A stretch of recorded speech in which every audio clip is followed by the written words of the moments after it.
Within 3 seconds of waking up, I did the same thing every single day. I reached for this. My average screen time was 7 hours a day. That adds up to 49 hours a week. I was effectively working a full-time job where the only requirement was staring at a piece of glass. I realized I couldn't sit through a meal or even a conversation without checking my pocket. I needed to know if my brain was actually broken or if the damage was still reversible. So I started a 7-day experiment. No social media, no digital maps, and no instant entertainment. If it lived on a screen and offered a distraction, it was gone. Attempting to cut back wouldn't give me the data I needed. Only total deprivation would reveal how deeply these devices had integrated themselves into my biology. The first 24 hours felt like walking through a fog. I'd walk into the kitchen to make coffee and find myself standing still for minutes, confused because I didn't have a screen to look at while the water boiled. By the afternoon, I felt a distinct buzzing in my right leg. It's called phantom vibration syndrome. Your nervous system is so conditioned to anticipate a notification that it invents the physical sensation of one. Then the boredom arrived. It was heavy and uncomfortable. I found myself reading the fine print on the back of a cereal box for 20 minutes because my brain was searching for any scrap of information to process.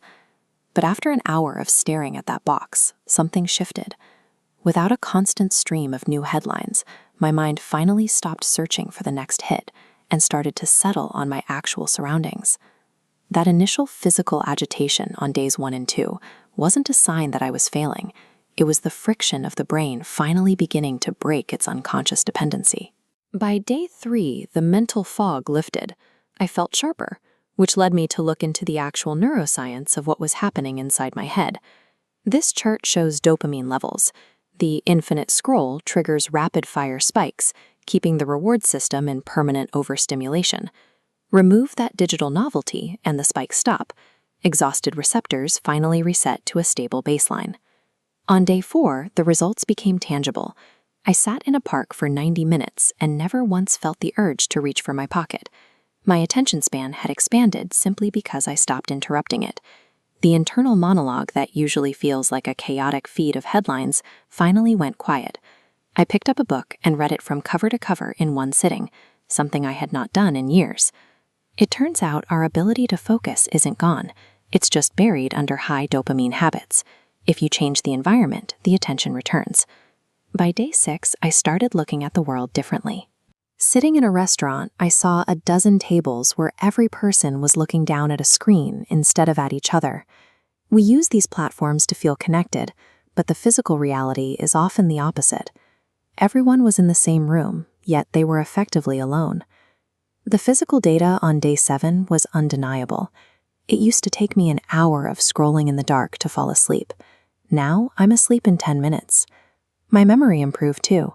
I started remembering the small details of my morning, the specific things people said or the route I took, because I was actually present to witness them.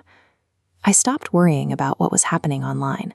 That fear of missing out was replaced by a genuine relief in being unreachable. The phone is back in my pocket now, but I've changed how it's used. It serves as a tool for specific tasks like calls or work, rather than a device that dictates where I point my eyes. I've deleted every infinite scroll app and muted 90% of my notifications. I'm no longer available for every digital interruption.